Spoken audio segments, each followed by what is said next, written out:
All right. Well, thank you for staying. The way that we like to start the discussion is to ask if there were any particular moments or scenes or phrases or images that resonated particularly strongly for you or stood out or were more meaningful. There's no right or wrong answers. You won't be graded. Or we'll use a curve if we do. Yes? I think the thing that stood out was when he said that he had, the last procedure, they had harvested 30 eggs, and I was thinking, that's like 2 years of a woman's fertility. Yeah.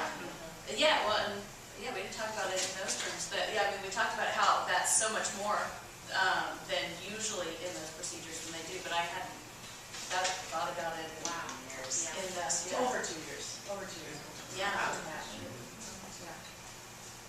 So you can understand why Tom was so concerned. And plus we were talking about that was my character's third time. So he did 30 the second time, and who knows how many they did the first time.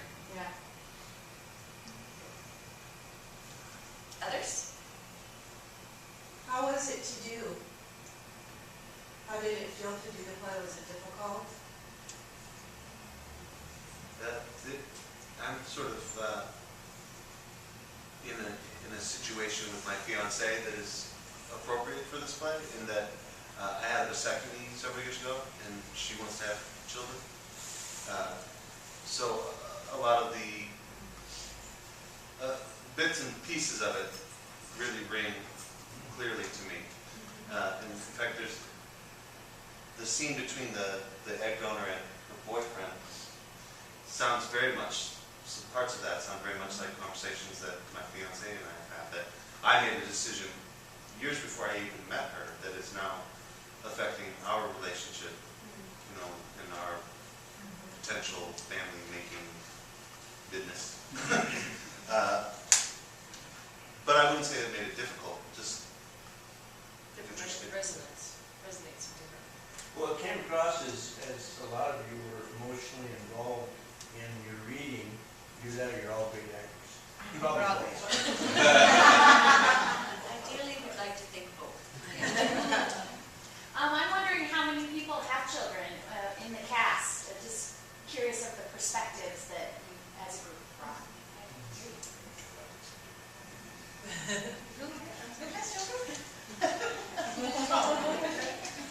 For me, it was really eye-opening. I have a 3-year-old and a 1-year-old, so a lot of people say that I'm in the trenches because I'm changing 2 babies' diapers and all that. But I guess personally, I never thought about the fact that I wouldn't be able to have kids.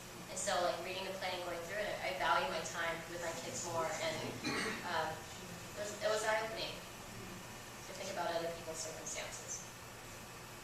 Yeah, I guess I'm coming from the my clock has been ticking for a while, and I'm part one of those people that are just surrounded by people who are having babies, and I actually have a sister who's trying and having a little hard time right now, and she's 6 years younger than me, and it's one of those things where that kind of resonates for me, is that wow, time is passing. I'm still not quite at Ruth's age yet, but getting there. I mean, that I'm still young, I'll still meet somebody. Part of it, which is interesting and kind of scary to see that this is, you forget how hard it is to, once you're ready, like I just wanted to be ready, and I wasn't ready, I'm not ready, and now it's like, crap, will I get ready, will I be able to? And that's something very scary. I was struck by the letters thanking people for donations or for funding, and that was something that surprised me. How did that? Those were actual letters that were written to the Women's Reproductive Rights Assistance Project in Los Angeles, and they provide funding, no questions asked, for women who need money to pay for abortions. So it's not Planned Parenthood, but something in addition to that? Or? It's something completely separate from that. Planned Parenthood doesn't provide the funding, they provide services. So on the inside cover of your program, there's information about both of those organizations. And so the letters were actual letters that were written to Women's Reproductive Rights Assistance Project. And so then the playwright used those, and then did interviews with broad spectrum of people, women with disabilities, and egg donors, and sperm donors, and couples who had tried IVF, and adopted parents, and same-sex parents, and crafted the play from those other stories. So, you know, the non-letter parts are kind of fictionalized. It is more crafted by the playwright, but the letters were real letters written by real women. I think it's particularly apt considering what's just happened in our government in order to restore the flow of government in the United States, the funding that was just recently cut. And, you know, watching something like this, it's like, it just struck me how so frequently abortion issue and reproductive rights are so oversimplified. You know, I mean, granted, I'm pregnant, I wanted to be pregnant, I'm excited to be pregnant, but if this would have happened to me 10 years ago, who knows what would have happened, you know? And so just to hear and see the commercials where you put a tagline up that encapsulates some sort of, you know, religious idea or political idea, and then you hear these stories, it's like, it's not that simple, you know? And it kind of pisses me off, like, Well, and I think you the know. thing that, to me, that was really striking about the show is that there was a completely broad spectrum of people who would take an event, you know, availed themselves of the services. And I remember reading something, I forgot on what website, but the fact that a lot of these closed-door conversations about how the thing was going to happen, there were no women in the room. And there's been, they've already noted that just having 3 women versus 2 women on the Supreme Court has actually shifted the conversation, because suddenly there's a whole different perspective of over 50% of the population in the room, which is just as varied as the gentleman's, but very much specifically, literally gender-driven. We are the ones that are going to be 90% of the brunt of dealing with a baby. Full stop. You know, it's not simple, and for women of any level of any party to be excluded from that conversation seems to be extremely wrong-minded, you know, and Well, very short-sighted. And also, I mean, in response to what you were saying, and what's interesting is that this play was written in 2008. It was written a number of years ago, and was really kind of prescient. And I mean, yes, certainly these things were an issue then, and have been an ongoing issue, and we decided to do it before the most recent thing, but it was just like, wow, I mean, for it to be sort of that spot on, timely, relevant, things that just were happening in this past week, that's what's kind of, I don't know, it's certainly not heartening that it's still as a high priority an issue and as divisive and polemic an issue as it is, and that people, do tend to kind of try to see it as black or white, one way or the other, and not. That's one of the things that I really liked about the script, is that it shows such a broad spectrum of experiences and perspectives, and of wanting to be or wanting not to be a parent, and what those choices mean, and what opportunities are available to people or not, depending on so many different factors that a lot of people don't consider. It's very thought-provoking and really gives you a lot of information that I didn't have. A lot of different angles. That's true. That is part of our Take this show to DC, you know? Give it to Congress. You know, it's actually interesting that you say that, because I was reading a little bit in the New York Times today, you know, that it was kind of follow-up to the whole government situation, and that Planned Parenthood is still under discussion apparently. So, but they keep calling it the abortion issue. And it's like, it's about all of the things that were represented in this play. Reproductive rights and reproductive education is about so many other things. Even getting pregnant, even, you know, any of those things that people don't know where to go to or who to talk to about those things, and that there are these valuable places that, you know, like you say, it pisses me off, because it's like, it gets narrowed down to like one subject, and there's so many things that people need to be able to understand, that there's education about a variety of things, and that reproductive health is incredibly important, you know, Right. regardless of pregnancy or not.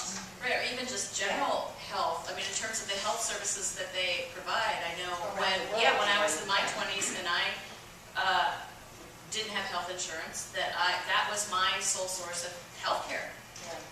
That was where I got physicals and all of that, so it wasn't just about purely, like reproductive rights or not, but it's one thing, it's Yeah. like about a huge, and so with the conversation that's going on as well about wanting to repeal the healthcare reform or all of that, that's, that's being dragged back onto the table and trying to make it, oh, well, Planned Parenthood, that's just abortions. It's like, no, that's such a tiny part of It it. is. In fact, I think there was a thing saying that basically Planned Parenthood and abortion is 3% of what Planned Parenthood does is abortion, and that is not even subsidized by the federal government at all. Right, At all. by law, they can't use the federal funds. And I felt like this play, kind of represented that. We did have abortion with the letters. That was the part that you saw, or talking about it with the boss. But it was kind of 3% of the play, really. What I loved about this show is showing stuff that we don't get to hear about, how these services help. About funding people, like $3,000 to have a baby, and I think that's not covered by health insurance. I thought that we need to look into, and I think people who are just thinking abortion, need to look into those other services, those other reasons why they're there and very much needed. Yeah. It doesn't even make any sense. It's called Planned Parenthood, not Planned. Well, actually, Margaret Sanger, who helped found Planned Parenthood, was a very staunch Catholic. And she didn't necessarily found it to have abortions, but she wanted women to stop dying in alleys. Because she was a doctor. And she's like, if people can have access to contraception, then we don't ever have to get to that point. That was the whole idea. And then people who are having trouble conceiving, that was a huge part of their mission. But when you have someone who's got fresh off the boat from Ireland and has come with 6 children in tow and has 2 more, and her husband is a stevedore, there's no way that you're going to have any sort of a healthy population. It hauls down all of the community. So that's what it's about. I think the play has, I guess it's your boss who talks about her father, and that it's within just one lifetime that it was completely illegal, and how horrible things were when it was completely illegal, and that it's only been in the last 40 years that it's been legal. Yep. And The only women that could get safe abortions were those who could have the money for it, or whose families had the money. but it was illegal. You still had to go to someone who was willing to risk their life or their career. Risk jail. To have it done at all. So we've got so far to go, but we have come a long ways just recently, within one lifetime. Well, right, and I think, that side by side with that, all of the fertility technologies, those have all, come about in the past 30, 35 years. I mean, the first test tube baby, Louise Brown, she just turned 30, I think, last year.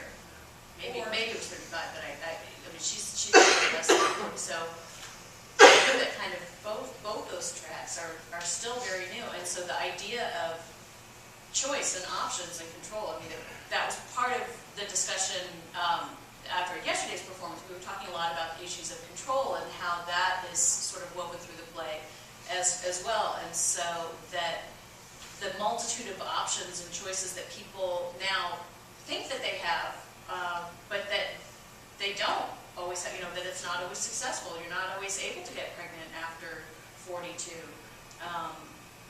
Or you're not always able to avail yourself of the services to not be pregnant if you don't want to be pregnant, or that it's not even necessarily as simple as contraception to prevent a pregnancy. That if some of the characters were raped, or some of the letters, I should say, or that pregnancy can happen through so many different kinds of circumstances that aren't always planned, and so you can, the best laid plans, whether you're planning to get pregnant or whether you're planning to not get pregnant, still may not be successful. And then what are your options and choices? I mean, if you pick the healthiest egg and the healthiest people, and things can still go wrong.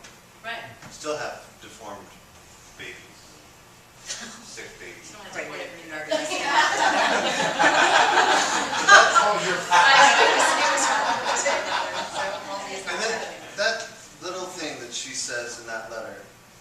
one of the things that every time I hear it, it's, is that the insurance won't cover A termination. the termination of the Not child. liable.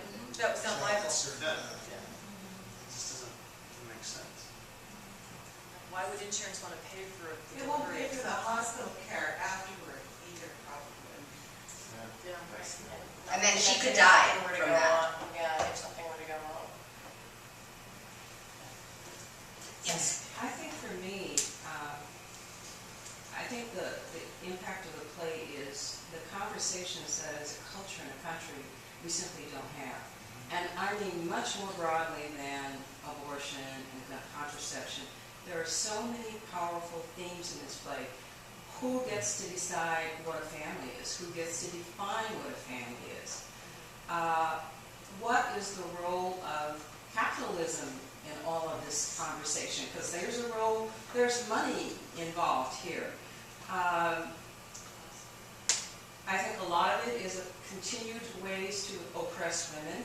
We do know now, we've known for some time, if you really want to attack poverty, seriously attack it, we now know what we need to do, which is elevate the education and health circumstances of women, and the entire culture will follow. So this is no longer a mystery. So it's very interesting to me that you still see covert and overt attempts to continue to oppress women as a sex. I think there were issues of long-term relationships. I'm a godparent and an aunt. And one of the things that's intriguing, and I wish younger people were actually at this play, parenting has been totally over-romanticized in our culture, and not just Hollywood. The whole spectrum of romantic literature kind of over-romanticizes it. My observation has been any long-term relationship, marriage, long-term friendships, parenting, I think you go through periods where you're kind of bored with each other, you're kind of fed up. Nobody ever talks about that as part of being parenting. Some years, and people who raise kids also point out that you don't get to choose. I mean, what if you end up with, frankly, a 45-year-old child like Charlie Sheen? And I'm not being funny. I mean, I don't know if you've seen any photos of his father. His father is heartbroken. I've seen parents who did all the right things and got a drug addict, a lifelong alcoholic who died from the disease. I think there needs to be just much broader conversations, period. This play, for me, really brought that out on all of these topics because they're all complex. They all deserve closer attention and examination. And really people who are, all of us as a culture, being willing to not walk out of the room on them. Really stay there and work through some of these answers as a community, and I'm not seeing that. So the play for me, just everything about it was amazing. You know, it made me think of that when, is it Kate, or no, it's Brooke, who says, when you are deciding which egg it's going to be and you're looking at all those pictures, that you're going to be looking at that face in some way for the rest of your life. And it's like, that's the thing that freaks me out about parenting, is it's like, that's a lifetime worth of work. People are like, no, when they're 20, you know, they're off to college or whatever it is. It's like you say, what if they're Charlie Sheen and they can't even, you know, they may be functioning on their own to some degree, but it's like, it's a lifelong commitment, you know, and you can't always control who they are past a certain point. I have to say, I'm right with you, because when we started reading the play, it's issues like this that get lumped into a word, like abortion. Yeah. And abortion, people say abortion, and they think they know exactly what it's all about. And when you unpack those things and find out that it's not one thing, it's as many different people has to go through it, as many different experiences that there are. And I think exactly what you're saying, that all those big issues we need to unpack and realize that it's not people, it's individuals that go through this. And that we need to take the time, if we're going to do it right, take the time to understand those individual experiences. Because if we don't, then we're not going to move forward. It's not going to work. Well, it makes it too easy to separate it to us and them. And that's something that happens to them. That doesn't happen to us. That's not me. I don't have to worry about it. And to maintain that distance and disconnection. And so, right, just like, oh, but it's not that clear cut, it's not that kind of polarized. And just to talk about it, just the physical act of discussing something, because someone will give you ideas that you hadn't thought about ever. They just didn't occur to you because of where you come from or how you think and whatnot. And then you realize that however many people you talk to, that's how many different ideas that there are going to be about the topic. I was actually, something that came up in my mind just even right now was about being wanted and you just can't give up and you're stuck, you know, cerebral palsy is not discovered before you're born. And if it was, would that parent abort the baby because they don't want to deal with that? And I think that's something that Ruth kind of also comes up, being unwanted. She was born, comes out a couple of months, you know, like either right at infancy or a couple of months during developmental where something like that happens. And it was like, that's why she went through the foster care system and went to be given up for adoption, is because those parents didn't want that responsibility. They didn't get the perfect baby, the baby that they wanted maybe. They got this broken baby. Does it say that? I don't know, it doesn't say that. It's just like, there's a point where it's like, you know, some people don't, it's harder for them. It's not the romantic ideal. They don't get what they want. And I'm trying to remember exactly what that line was, but it's when she's talking to the boss about, you know, that sometimes it doesn't work out. It's not a romantic ideal. And some people don't want it, the responsibility, when they get it. And it's interesting because that's what the character's afraid of for the foster care for the baby. Like, she just wants to want that baby. She wants to take care of that because she wasn't taken care of at that point. And there's a lot of kids out there who don't get adopted. You know, what about those kids? You know, the ones who are sick, the ones that they don't have the time, they don't have the money. You know, that's something interesting that you get to think about. Or even just, it always strikes me, it's like there's an age limit. Like, kids are wanted until X age, and then they're no longer wanted. And it doesn't matter, you know, your race or whatever. And it's heartbreaking, you know, through no fault of their own. And you hope that they find great foster parents, but you hear these stories, unfortunately, the ones that are really sad are the ones that are publicized. You know, people who keep their foster kids in, you know, the crate I keep my beagle in, you know, or things like that. And it's just, you know, people will work the system no matter what. But it's interesting what you're talking about, the perfect baby, because having just, you know, being pregnant, and I'm not considered young, I'm 34, which is not the age, but we ran genetic tests, and it was so interesting, like just going through the testing process, because unless you want to do amniocentesis to ensure that your kid doesn't have a disability or, you know, some of the big stuff, just they'll throw these numbers at you. Like for us, they said, you know, we have a 5% chance of our kid having Down syndrome, and then our doctor actually had a discussion with us, do you want to terminate the pregnancy? And I was like, on a 5% chance? No. And plus, you know, who cares? That's not why we're having a kid, so we can have like a prima ballerina. Like, you know, you really need to think about sometimes why you're choosing to have a kid. And that's what Planned Parenthood, I think, is about, is why are you having a kid? Why do you want a kid? And some people don't have that choice. They get pregnant, they have to have the kid.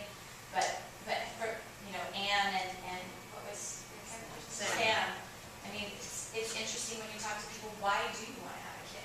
The romanticization of it.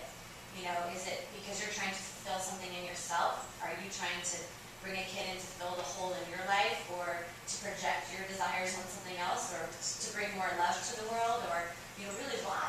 Why do you want to have a kid? And it's a discussion sometimes I don't think people really have. Or is it because that's what you do? Because I've got 3 kids, I've never had that conversation.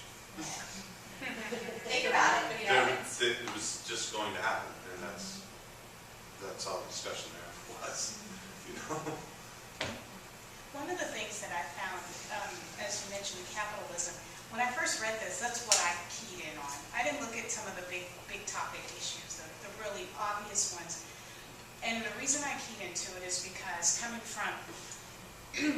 from a background that everybody has tons of kids, okay? When I'm talking with Ruth, and she says that she had 11 kids, I'm like, that's like my background. Okay, each of my parents has 10 or 12 brothers and sisters. Their parents each had 10 or 12 brothers and sisters. Because at the time in the day, race, class, those options weren't available beyond. You just had your kids. You just had them, you did them, you put them in your one-room shack, and you all lived together. And so now we have a generation where many class and race-based are now moving up into a different class, a different phenomena you don't have. My generation doesn't have 10 to 12 kids just automatically, and stick them in a one-room shack. They want a 5-bedroom mansion, and they want to have their degrees and all this stuff. That's partially a class thing. It's partially a culture thing. And so to look at what's talked about here and look at it from those eyes, it's really, really interesting to me. Melanie, one of the things she says is, I had a one-night stand. Well, she chose to be in control of her situation. She probably was doing whatever before, having fun, and then she decided, oh, I got the kid, now I want a man. I want something more. I want this thing. Why? Maybe she's been told that, maybe that's what she's deserved. But if you looked at just a couple of generations ago, at least from my perspective and my experience, Melanie wouldn't have existed, okay? Melanie would have had 10 kids by the time she was whatever, because she would have had one husband, 2, 3, 4, 5, or boyfriends, or whatever. It was just part of the way. So it was one of the things I got I was like, wow, when I saw bits and pieces of those things coming out, and the cost of having a child. Well, I mean, really, if you think about a few generations ago, who would ever thought you spend $30,000 to have a kid? You can go just have it in some cultures. So that's kind of the perspective I was coming from when People have kids on a McDonald's salary.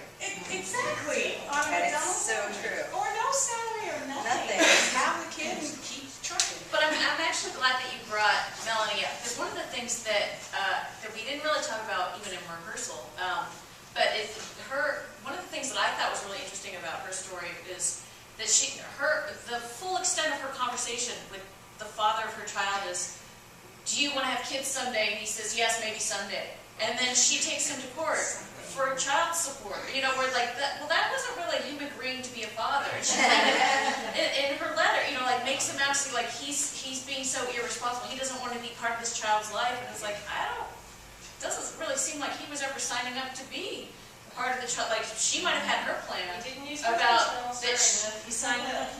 He signed up. Didn't say it was his firm. That's what he voted. Yeah, this firm with this. But that's part of the question of capitalism as well as the cost of being a parent and and how active that choice or participation is and what the responsibility is. That And I with think that's single mothers, yeah, or And they were big. And I think that's a new conversation, a relatively new conversation. I've got the little book that my mom made for me with, my lock of hair and all that crap, right? But there's the paid in full stamped bill from when she took me home, right? And it was like $75. Like, that's what it cost to have me. Do you know what I mean? I was born in 73, right? I mean, in Kettering, Ohio. So, and like, yeah, she had insurance, but like, I just think the healthcare is in a different place than it has been for the last 20 years. The capitalism starts running it, but it's not about the efficiency and what things cost. It's what tests can we run and what preventative things and what we have been sold to make sure that everything goes right. And Yeah, we didn't have bells that back and then. Yeah, the But healthcare it's not needs to even- get for our business. Well, exactly. It's not even the question, though, of covering the medical costs of having the baby. It's wanting the child support to raise the child. That's a different question as well. It's I don't know. I think that there's kind of more there in a way that's it's about the capitalism question of how much does it cost to have a child or not, and who's responsible for those costs, and who gets to have a say, in agreeing to participating in that or being responsible, and is, your spur and your vote or not, and I think it's broader and more complicated than. Yeah, I mean, Melanie even says, did I mention they were both lawyers? Ha-ha. Bingo. Partially, I'm going to sue them for 2 years. I'm going to sue 2 lawyers. Or I took it as like, I'm whatever. screwed because they're lawyers. That's how I looked at it that way first, and then I thought, but you can also look at it this as, okay, they're both lawyers. I'm going to court and fighting 2 lawyers. One of them has some money, and I think I might get it. see, I thought she felt betrayed, that she thought that he was single, that they would maybe spend their lives together, and then she found out, oh, no, he lives in San Francisco with some woman that he's been living with for a bunch of years, and yeah, they're both lawyers, and so that it was this 2-year legal battle to try to get some money and support, but we can ask her, I don't know. There's also that fear of like when you use, like if you use even a sperm donor, when is that guy gonna, like, when the kids grow up and they wanna find out who their real dad is. And they have every right to know that, and then also that person might possibly come into your life. You know, because that's why I thought it was also really interesting also seeing the egg donor. I remember when I was in college and then I went to school here, the Daily, saw those ads to become an egg donor. And I remember going, wow, that's a lot of money, but I don't want little me's running around the world without me knowing it. You know, and that's what I thought of. That's why I didn't do it, even though, well, you know, at that point it's $5,000. I didn't, and now it's like amazing that this is like, she says, if this child wants to come find me, why make it hard? They can come back into your life, and then that fear, that sperm donor can come back, and that movie, The Kid's All Right, everybody saw that, that's fascinating, because I never saw that kind of issue, the sperm donor, the dad, is he a dad? Yeah, the kid's tracked down. Jacked in a cup, like, you know, like, and now he's a dad. But I think, but there's also then the language weight, because I think dad and father are different things. Yeah. Father is like, you know, the chromosome. Well, we all agreed that this, you should take this show to every high school in the country. We happily accept donations. If it's just give them a dark place to do it. They'd be, did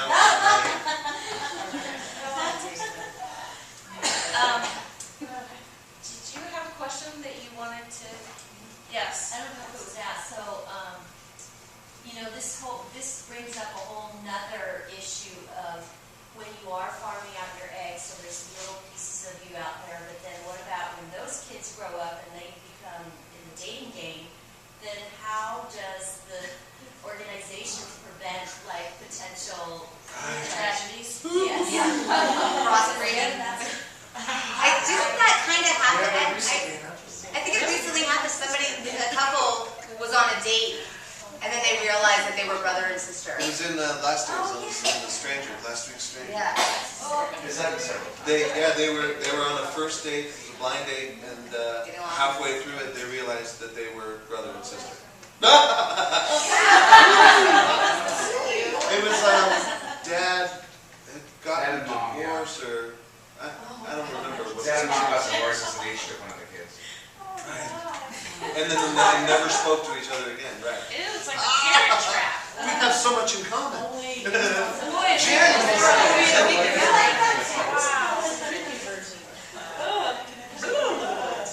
That's a good question. Well, some couples do like start looking like each other. To, you know. I'm going to say if people look like brother and sister, they'll probably get married, because I know too many couples that actually do look alike. I think they actually do genetic testing at some points. Like if you know that you have your dad was a sperm donor, or if your mom, I think that you can get that looked into, so you make sure. That's a conversation that couples should have, I think. You know, like, do you know who your real dad is? Okay, let's figure that out. You know, like, me too. I had the same, I had a sperm donor too. And So you add that to the Match.com, must have like checked. I'm sure there's an app. Let's not be a genetic match. It'll eventually just be a little chip on your ID. Your genetic code. Okay, well, so are there any other issues or questions or responses that people would like to share? I have to say that the not so subtle religious references around the doctor were awesome. Because I've refrained from a lot of the really heavy religious discussions about the, oh, there you are, the snake and the apple and the 10 really big ideas. Yeah.